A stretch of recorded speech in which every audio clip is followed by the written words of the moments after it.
Hello everyone, welcome to the impact academy channel. आज हम पढ़ने वाले हैं ऑप्टिक्स की, जो कि हमारी क्लास रहेगी आज 7th। जो हमारा जो टॉपिक रहेगा वो लाइट रिफ्लेक्शन एंड रिफ्रैक्शन। ठीक है, ये 10th की हमारी जो सीरीज चल रही है उसी के अंदर हम यहाँ पे करने वाले हैं। आज की क्लास की खास बात क्या रहेगी, यहाँ पे अब तक जो क्वेश्चन हमने किए हैं वो हमने सारे ऑब्जेक्टिव क्वेश्चंस किए हैं। ठीक है ना, जिसमें से मतलब मल्टीपल चॉइस क्वेश्चन आप यहाँ पे कह सकते हो। लेकिन आज वाली क्लास में हम यहाँ पे टोटल न्यूमेरिकल्स जो होंगे अपने पास उनको सोल्व करेंगे। ठीक है ना, तो न्यूमेरिकल पोर्शन आज वाली क्लास में रहने वाला है। तो चलिए स्टार्ट करते हैं क्लास को। तो स्टार्ट करने से पहले हम यहाँ पे थोड़े कुछ जो इंपॉर्टेंट फॉर्मूलाज जो हम इसके अंदर यूज़ करेंगे उसके बारे में थोड़ा डिस्कशन कर लेते हैं, और वो फॉर्मूलाज क्या क्या हैं उनको देख लेते हैं। यहाँ पे सबसे पहले इंपॉर्टेंट फॉर्मूलाज ये क्या होंगे मेरे पास। देखो, सबसे पहले अगर मैं बात करूँ यहाँ पे रिफ्रैक्शन की, ठीक है, तो मेरे पास रिफ्रैक्शन आता है। देखो, रिफ्रैक्शन का हमें यहाँ पे टर्मिनोलॉजी सारी पता होनी चाहिए। रिफ्रैक्शन का मतलब क्या है, रिफ्रैक्शन ऑफ लाइट।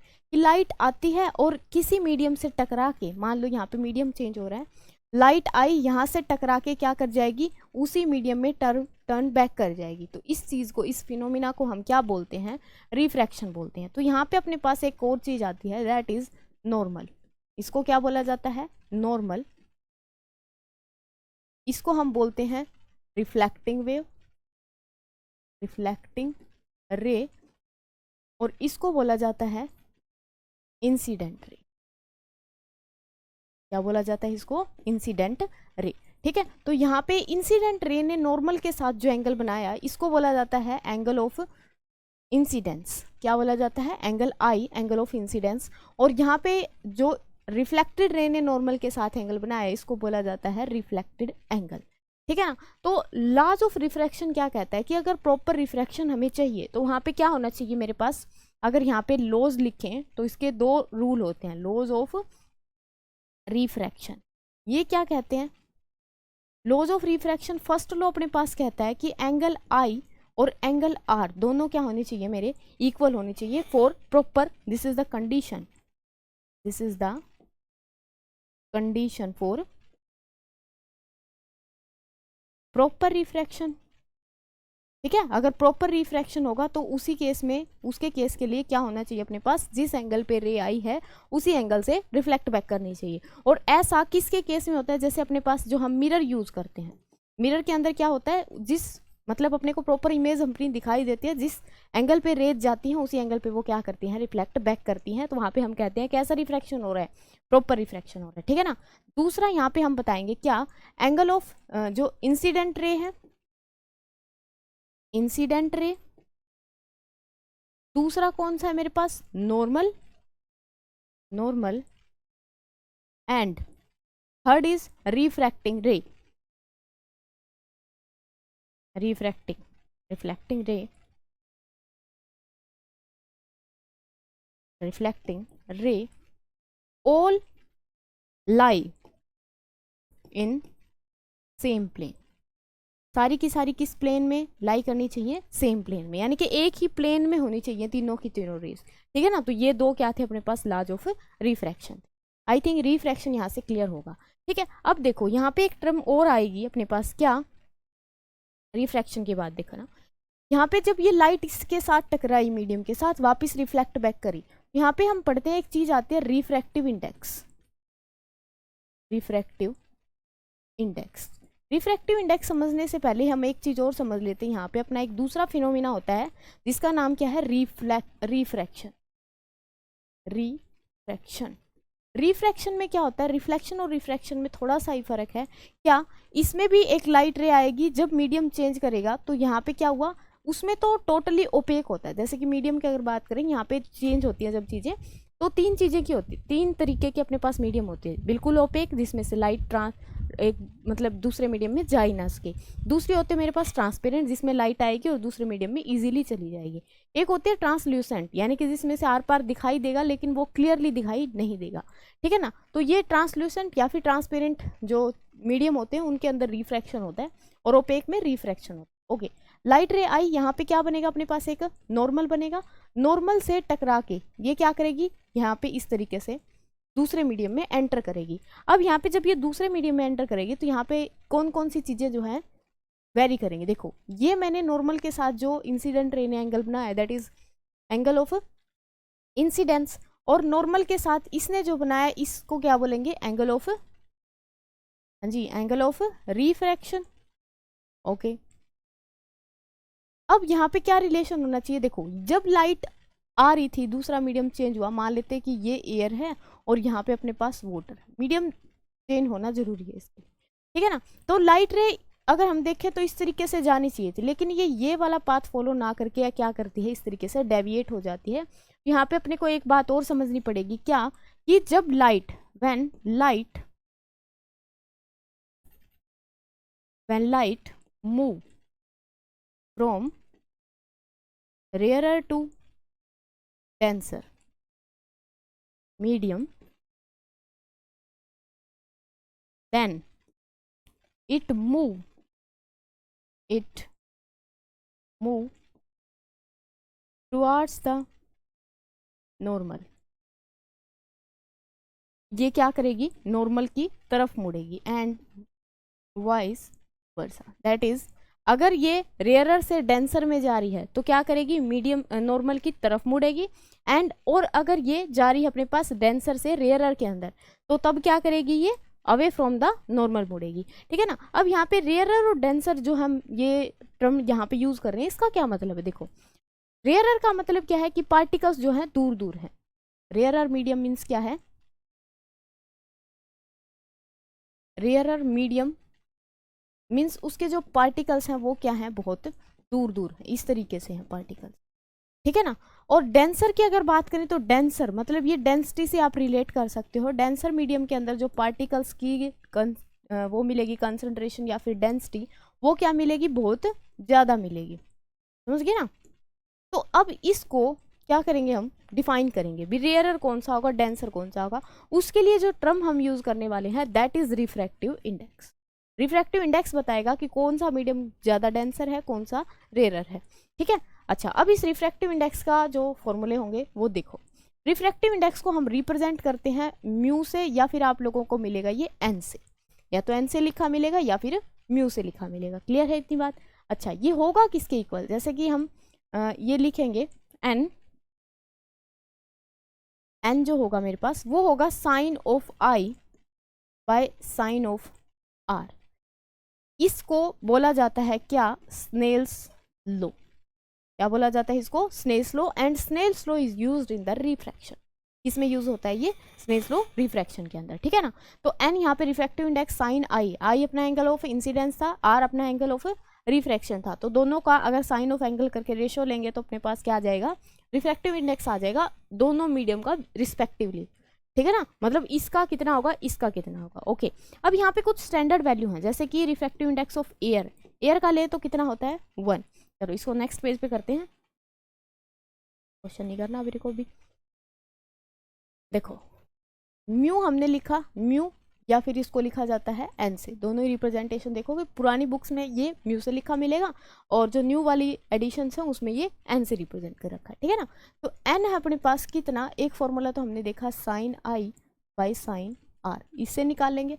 दूसरा फॉर्मूला इसका होगा N is equal to c by we, here the सी क्या होगा यहाँ पे, सी होगी velocity of light, velocity of light in vacuum, vacuum वो जगह जहाँ पे जो कंसंट्रेशन है या डेंसिटी ऑफ एयर है वो हम नेग्लेक्ट मान के चलते हैं, मतलब होते ही वहाँ पे, ओके ना। चलो v क्या होगी, velocity of light in any medium, किसी भी दूसरे मीडियम में अगर लेंगे तो उसको v से रिप्रेजेंट करेंगे, और अगर हम ले रहे हैं लाइट की वेलोसिटी इन वैक्यूम बोलें या फिर एयर बोलें इसको, ठीक है, एक ही बात रहेगी। तो यहाँ पे एयर में या वैक्यूम में वेलोसिटी ऑफ लाइट, ये स्टैंडर्ड वैल्यू होती है, इसकी याद भी रखनी है अपने को, 3 × 10⁸ मीटर पर सेकेंड, ठीक है। इतनी स्पीड से लाइट जो है चलती है किसमें, हवा में बोले या वैक्यूम में, निर्वात में और एयर में किस स्पीड से चलेगी, 3 × 10⁸ मीटर पर सेकेंड से, ठीक है। अच्छा, दो फॉर्मूले यहाँ से हमने देख लिए। अब अगर बात करते हैं रिफ्रैक्टिव इंडेक्स की, कुछ प्रॉपर्टीज ही हैं ये एक तरीके से, है ना, एक ये फॉर्मूला हो गया अपने पास, एक ये भी याद रखोगे इसी के लिए। अच्छा, नेक्स्ट क्या है कि n की वैल्यू जो है वो कितनी होगी 1, किसके लिए? फॉर एयर या वैक्यूम। एयर या वैक्यूम के लिए कितना लेंगे हम? 1 लेंगे। 1 का क्या मतलब है यहाँ से? n is equal to sine I by sine R, होता है ऐसा, ठीक है। ये किसके इक्वल है? 1 के इक्वल। अब इसका मतलब क्या है कि ये दोनों चीजें, यानी कि यहाँ से अगर हम देखें तो साइन आई मेरा किसके इक्वल है? साइन आर के इक्वल है, मीन्स दोनों एंगल यहाँ पे क्या है? इक्वल है, ठीक है। और एयर के अंदर कोई भी यहाँ पे रिफ्रैक्शन नहीं होता, जिस स्पीड से, जिस वेलोसिटी से चल रही है लाइट उसी स्पीड से चलती रहेगी, ठीक है। एन की वैल्यू कितनी होगी वहां पे अपने पास?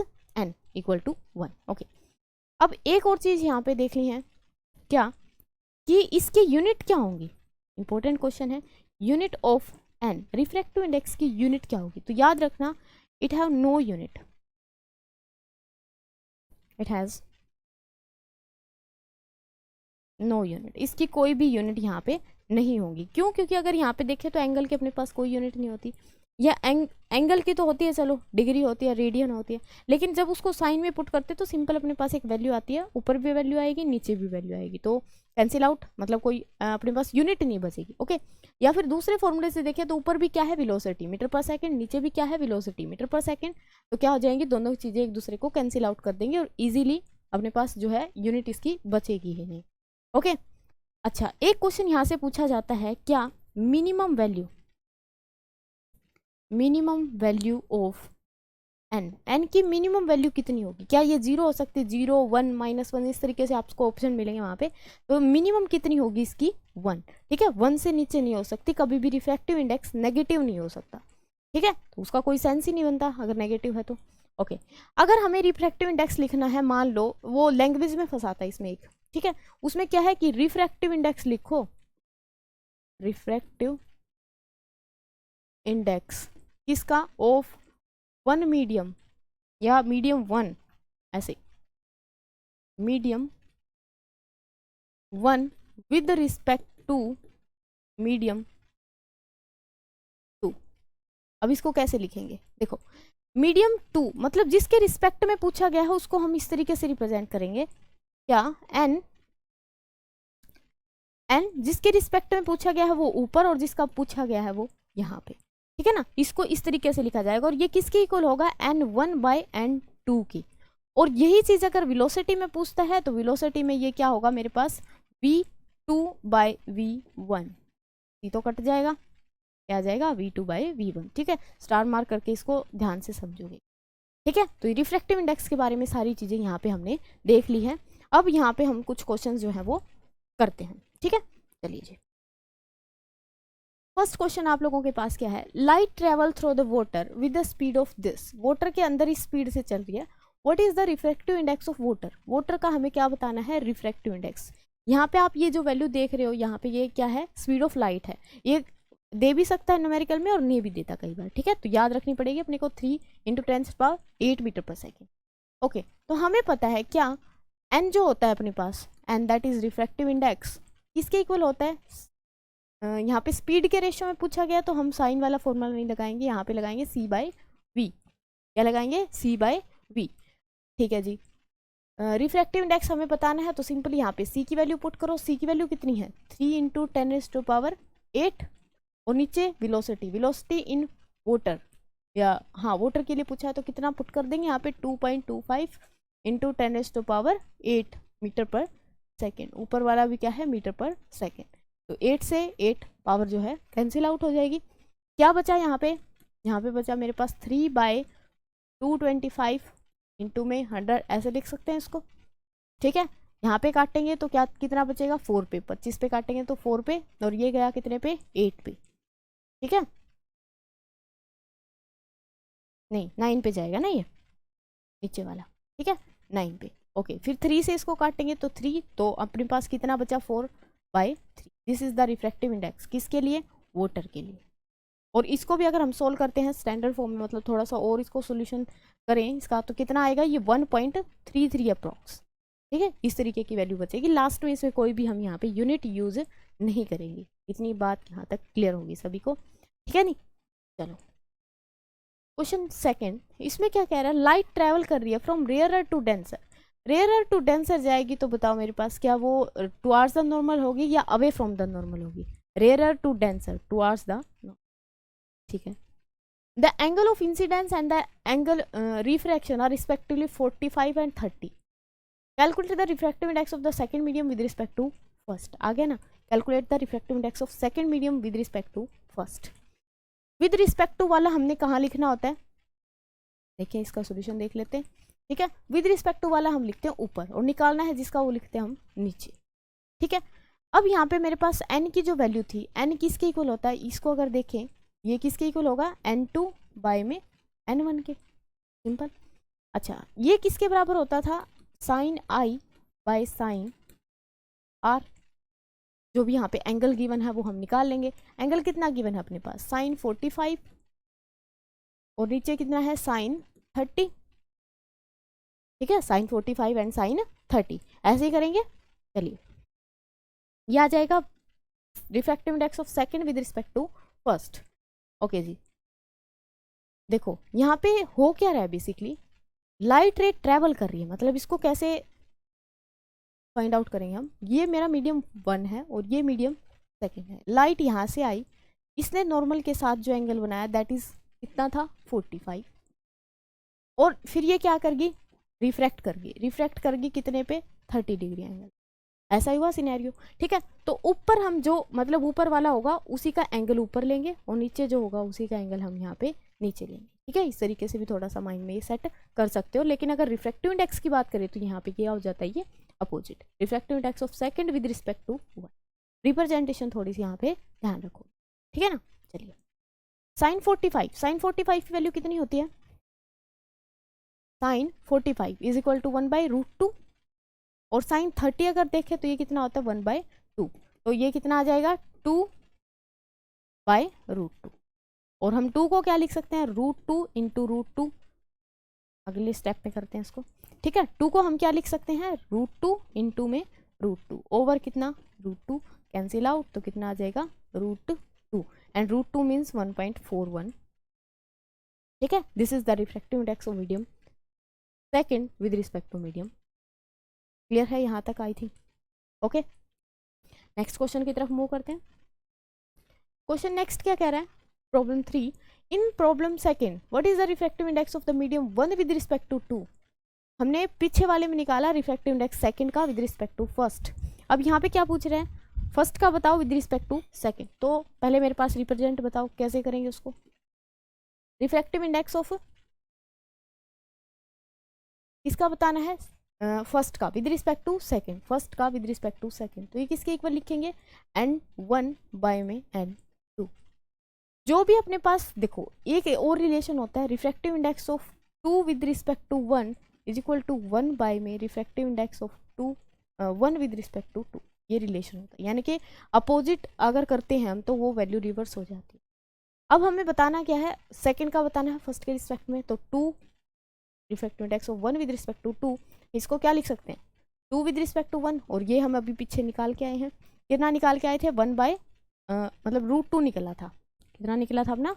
√2। और √2 लिखें या फिर ये वाली वैल्यू भी यहाँ पे पुट कर सकते हैं, दैट इज 1/1.41, ठीक है। तो ये आ जाएगा अपने पास क्या? Refractive index of second. यानी कि अपने को इस क्वेश्चन से क्या समझना था कि अगर रिफ्रैक्टिव इंडेक्स पूछता है एक दूसरे के अपोजिट में तो वहाँ पे वो हम क्या कर देंगे? वैल्यू को डायरेक्टली रिवर्स कर देंगे। क्लियर है आई थिंक?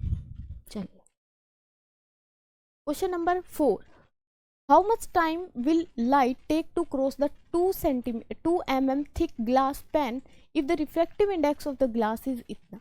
ये कह रहा है कि मेरे पास क्या है? ग्लास पेन है और उसको लाइट क्या कर रही है? क्रॉस कर रही है, जिसकी जो विड्थ है, थिकनेस बोले या विड्थ बोले, वो कितनी है? वो है जी 2 mm। विड्थ कितनी है? 2 mm है। लाइट यहाँ से जाएगी, कुछ ना कुछ स्पीड होगी लाइट की। अब यहाँ पे इस ग्लास पेन का क्या दे रखा है? रिफ्रैक्टिव इंडेक्स दे रखा है एंड दैट इज 3/2, ठीक है। ये क्या है मेरे पास? 3/2। क्लियर है? चलो अब निकालते हैं। सबसे पहले हमें क्या चाहिए? यहाँ पे वेलोसिटी चाहिए, क्योंकि उसने डिस्टेंस दे रखा है। डिस्टेंस का, वेलोसिटी का और टाइम का रिलेशन हमें पता है। ओके, तो सबसे पहले मैं यहाँ पे क्या निकाल लूँ? वेलोसिटी निकाल लूँ कि इस ग्लास के अंदर से जब ये पास करेगा तो इसकी वेलोसिटी क्या होगी, लाइट की वेलोसिटी क्या होगी। तो n मेरे पास होता है c/v, यू ऑल नो ना, C/V। रिफ्रैक्टिव इंडेक्स की वैल्यू कितनी है यहाँ पे देखो, निकालना क्या है अपने को, सबसे पहले ये देखो जो गिवन है और जो निकालना है वो देख लेते हैं। अपने पास एक तो डिस्टेंस गिवन है कितना, 2 mm। अब यहाँ पे हम सारी की सारी ऐसा यूनिट यूज़ करते हैं, तो mm कितना होता है एक mm में, 10⁻³ मीटर। ओके, मिलीमीटर है ये, 1 मिलीमीटर में कितने मीटर होते हैं, 10⁻3। और क्या गिवन है यहाँ पे, टाइम हमें बताना है। ओके जी, रिफ्रैक्टिव इंडेक्स कितना गिवन है, 3/2। तो रिफ्रैक्टिव इंडेक्स हमें पता है, रिफ्रैक्टिव इंडेक्स किसके बराबर होता है, C/V के बराबर होता है। यहाँ से वेलोसिटी निकाल लें हम, क्योंकि वेलोसिटी, टाइम और डिस्टेंस अगर आ गया अपने पास तो तीनों का रिलेशन हम बता सकते हैं इजीली, है ना। तो यहाँ पे निकालो सबसे पहले वेलोसिटी की वैल्यू, v को इधर लेके जाएंगे तो ये हो जाएगा C/n। क्या हो जाएगा, C/n।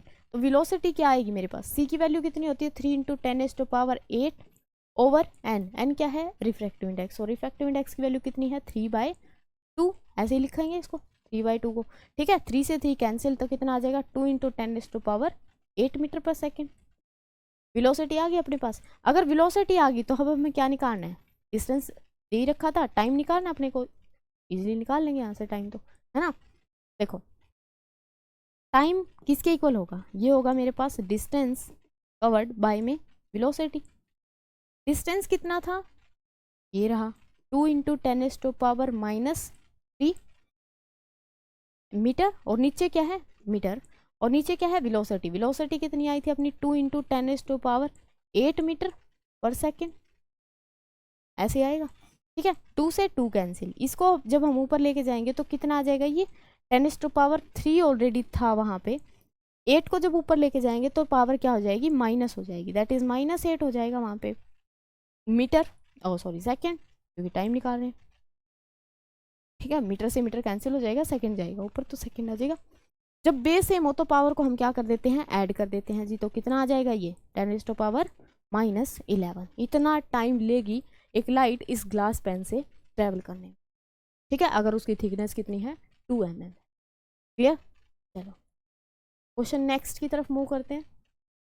A student very continuously trace the path of the light ray through the glass slab for a different value of angle of incidence. He then measure the corresponding value of the angle of refraction and the angle of emergence. For every value of the angle of incidence, on analyzing these measurement, the angle he conclude in conclusion would be, okay. Basically ये question क्या कह रहा है अपने को, हमें relation बताना है किस में, एंगल ऑफ इंसिडेंस में, एंगल ऑफ रिफ्रैक्शन में और एंगल ऑफ इमरजेंस में। तो वो हम रे डायग्राम से यहाँ से देखते हैं। देखिए अगर यहाँ पे उसका रे डायग्राम बनाएं तो क्या बनेगा कि ये मेरे पास ग्लास स्लैब थी, एक लाइट रे आई यहाँ से, क्या होगा, एक लाइट रे यहाँ से इस तरीके से आएगी, लाइट रे यहाँ से आई, यहाँ पे क्या बनेगा अपने पास, एक नॉर्मल, कलर चेंज कर, क्या बनेगा यहाँ पे, एक नॉर्मल, इस तरीके से नॉर्मल जाएगा एक, ठीक है। अब ये लाइट क्या करेगी, यहाँ से रिफ्रैक्ट करेगी, रिफ्रैक्ट करेगी तो ये क्या होगा, टुवर्ड्स द नॉर्मल मुड़ जाएगी, क्यों, क्योंकि रेयरर से डेंसर में मूवमेंट हो रही है, ठीक है। फिर यहाँ पे दोबारा से क्या बनेगा अपने पास, एक फिर से नॉर्मल बनेगा, और यहाँ पे अब लाइट क्या करेगी, अब लाइट क्या करेगी, डेंसर से रेयरर में आ रही है। देखो यहाँ पे ये जो मीडियम है अपना, ये कैसा है, रेयरर है, और ये मीडियम कैसा है, डेंसर है। रेयरर से डेंसर में आई तो टुवर्ड्स द नॉर्मल मुड़ी है, और जब अब डेंसर से रेयरर में जाएगी तो क्या करेगी, away from the normal, away from the normal, तो ये इस तरीके से जाएगी, ठीक है, इस तरीके से जाएगी लाइट, ओके। अब यहाँ पे ये क्वेश्चन कह रहा है कि हमें देखो बताना है रिलेशन, ये मेरे पास एंगल कौन सा था, आई, एंगल ऑफ इंसिडेंस, ये क्या था, एंगल ऑफ रिफ्रैक्शन, फिर इसके लिए ये वाला एंगल ये भी आर ही होगा, because these are corresponding angles, और ये जो एंगल गया बाहर इसको बोलते हैं एंगल ऑफ इमर्जेंस, ठीक है। इमर्ज कितने एंगल पे, वो बाहर जाके हुई। देखो अगर मीडियम अपना कैसा है, रेयरर से, मतलब इसको शॉर्ट में लिखेंगे, रेयरर से डेंसर में जब लाइट जाएगी तो रिलेशन क्या होगा, टुवर्ड्स द नॉर्मल मुड़ेगी, टुवर्ड्स द मुड़ेगी तो एंगल आर छोटा हो जाएगा, एंगल आर आप यहाँ पे देख भी सकते हो, एंगल आई जो है बड़ा हो जाएगा और एंगल आर जो है वो छोटा हो जाएगा। और जब लाइट ट्रेवल कर रही है रेयरर से डेंसर से रेयरर में, देन एंगल आई यहाँ पे होगा ही नहीं बेसिकली, है ना। मान लेते हैं कि वो इंसिडेंट हुई, एक बार के लिए अगर समझने के लिए हम मानते हैं, तो एंगल आई लेस होगा एंगल आर से जिस पे वो इमर्ज आउट हुई है। लेकिन अगर यहाँ पे देखें, यहाँ पे मैं एक मिरर लगा दूँ और इस लाइट को क्या करूँ, रिफ्लेक्ट बैक करूँ, क्या करूँ, रिफ्लेक्ट बैक करूँ, तो ये लाइट सेम पाथ ट्रेवल करती हुई वापस यहीं पे पहुंचेगी। इसको बोला जाता है प्रिंसिपल ऑफ रिवर्सिबिलिटी। क्या बोला जाता है इसको, प्रिंसिपल ऑफ रिवर्सिबिलिटी। यानी कि हम यहाँ पे क्या कहेंगे कि अगर लाइट हमारी ट्रेवल कर रही है और वो क्या करे, मतलब मीडियम के 2-3 उसमें रिफ्रैक्शन हुए और बाद में हम वहाँ पे एक मिरर रख देते हैं, तो वो क्या करती है, अपना पाथ वापस से वही रिट्रेस करती है। इसी को क्या बोला जाता है, प्रिंसिपल ऑफ रिवर्सिबिलिटी बोला जाता है। यहाँ पे अगर हम इनके बीच में रिलेशन देखें तो मेरे पास एंगल आई हमेशा ही एंगल ऑफ एमरजेंस के इक्वल होगा, और ये दोनों क्या होंगे, बड़े होंगे as compare to the angle are.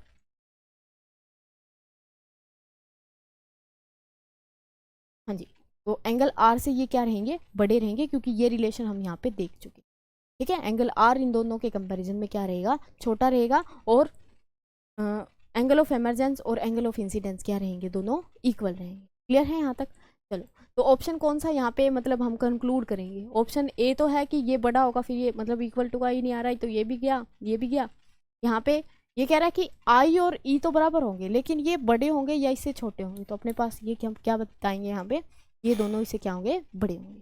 ठीक है, चलिए next question. Question 6. While tracing the path of the ray of light passing through the rectangular glass slab, a student tabulated his observation in his experiment for 2 readings. He take 2 values of I and I के लिए 40 and 50. What should be the correct value of E and R in this case? R और E की value बताओ क्या होगी। देखो simple, अभी जो कंसेप्ट हमने पिछले वाले क्वेश्चन में लगाया सेम यहाँ पे लगेगा। क्या कि जब लाइट यहाँ पे इस तरीके से रिफ्रैक्ट करेगी, मल्टीपल रिफ्रैक्शन जब होंगे, लाइट आई, यहाँ पे हमने बनाया नॉर्मल, फिर लाइट क्या करेगी, इस तरीके से होगी, फिर यहाँ पे हमने बनाया एक नॉर्मल, फिर यहाँ पे लाइट क्या करेगी, इमर्ज आउट करेगी, इमर्ज आउट करेगी तो अवे फ्रॉम द नॉर्मल जाएगी। I angle r, angle r and angle e. यहाँ पे अभी हमने क्या कंक्लूजन निकाला था कि एंगल आई और एंगल ई तो बराबर होंगे, तो और दोनों के दोनों बड़े होंगे as compare to angle r. यहाँ पे आप सिंपल बता सकते हो, अगर मेरे पास if angle i is equal to 40 degree, अगर ये क्या है मेरे पास 40 डिग्री है, एंगल आई 40 है, तो एंगल ई भी क्या मिलेगा, 40 मिलेगा, 40 डिग्री, एंड एंगल आर 40 से लेस मिलेगा। एक कंडीशन तो ये हुई। दूसरा, अगर मेरे पास if angle i is equal to 50 degree, then i angle e is also 50 degree and angle r is less than 50 degree. ठीक है, तो ये रिलेशन यहाँ पे ध्यान रखोगे कि इमरजेंस और इंसिडेंस दोनों इक्वल होते हैं, और अगर आर का रिलेशन देखें तो आर उन दोनों से क्या होता है, और इस चीज को प्रिंसिपल ऑफ रिवर्सिबिलिटी बोला जाता है। क्लियर है। चलिए क्वेश्चन 7।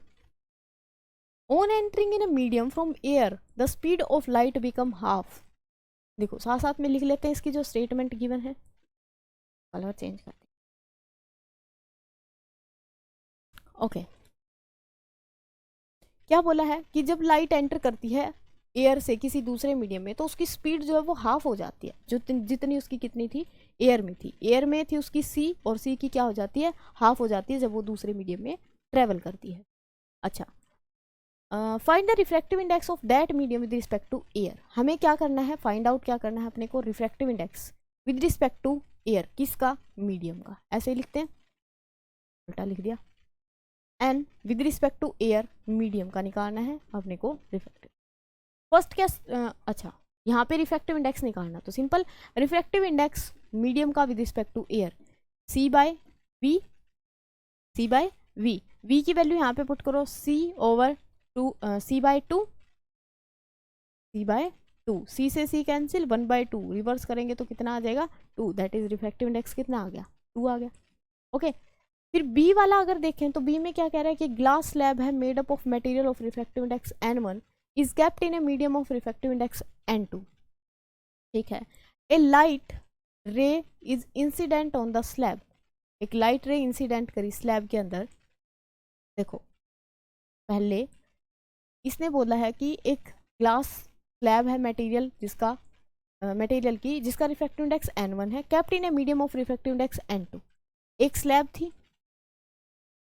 जिसका रिफ्रैक्टिव इंडेक्स n1 था और उसको n2 में रखा था इस तरीके से। Okay if the light ray is incident on the slab, अगर लाइट रे को हम यहाँ पे इंसिडेंट करते हैं स्लैब के ऊपर तो क्या होगा, if light ray is incident on the slab then what's happen, draw the path of the light ray in the glass. यहाँ पे 3 केसेस अपने को बनाने हैं। देखो सबसे पहले मेरे पास बी वाला जो सोल्यूशन है इसमें अगर कंडीशन लगाएंगे हम रिफ्रैक्टिव इंडेक्स के ऊपर, क्योंकि रिफ्रैक्टिव इंडेक्स पे ही सारा खेल डिपेंड करता है अपना कि वो टुवर्ड्स द नॉर्मल जाएगी, अवे फ्रॉम द नॉर्मल जाएगी, तो वो रे डायग्राम हम यहाँ पे रिप्रेजेंट करने। ठीक है, if n2 is greater than n1, n2 अगर ग्रेटर है n1 से देन क्या होगा, n1 ये था अंदर वाला, n2 बाहर वाला था, बाहर वाला रिफ्रैक्टिव इंडेक्स।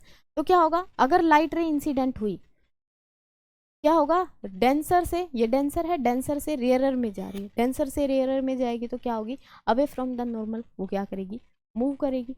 सिंपल, ये अपना क्या है नॉर्मल, तो वो क्या करेगी away from the normal move करेगी। ये आएगा डायग्राम। सेकंड वाला अगर केस देखें तो सेकंड वाले में क्या है कि ये अपना फर्स्ट केस हो गया। सेकंड वाले में क्या होगा, अगर ये दोनों इक्वल हो जाए, पहले तो ये बड़ा था, ओके हमने ये वाला कर लिया, n1 छोटा था n2 बड़ा था, ये तीसरा वाला केस कर लिया। ठीक है, अब दूसरे वाले में क्या कह रहा है कि दोनों के दोनों क्या हैं इक्वल हैं। अगर इक्वल होंगे तो क्या होगा, लाइट में कोई रिफ्रैक्शन और रिफ्रैक्शन यहाँ पे नहीं होगा, कोई रिफ्रैक्शन, ना रिफ्रैक्शन होगा ना रिफ्रैक्शन होगा, जैसे लाइट थी वैसे ही रहेगी। ठीक है, सिंपल जाएगी, यहाँ पे नॉर्मल आ जाएगी। ओके जी, थर्ड केस क्या कहता है, थर्ड में देखो ये क्या है n2। ओके थर्ड केस मेरा कहता है कि if n1 is greater than n2, अगर n1 ग्रेटर हो जाए यानी कि ये अंदर वाली जो स्लैब है ये डेंसर हो जाए और बाहर वाला मीडियम रेयरर हो जाए, तो ये लाइट रे आएगी यहाँ पे, ये नॉर्मल, ये क्या करेगी टुवर्ड्स द नॉर्मल मूव करेगी, कहाँ जाएगी टुवर्ड्स द नॉर्मल, तो इस तरीके से मुड़ जाएगी। ठीक है, तो ये तीनों रे डायग्राम आप यहाँ से कंक्लूड करो। ठीक है, चलिए जी। ओके यहाँ पे अपने पास जो आज वाली क्लास थी इसमें मेन टॉपिक हमने पढ़ा किसके बारे में, रिफ्रैक्टिव इंडेक्स के बारे में, और रिफ्रैक्टिव इंडेक्स के ही हमने यहाँ पे क्वेश्चन जो हैं लगाए हैं। ठीक है, तो नेक्स्ट में इसी तरीके से हम न्यूमेरिकल को कंटिन्यू करेंगे नेक्स्ट क्लास में। ठीक है, तब तक के लिए अपना पढ़ते रहिए। Thank you so much.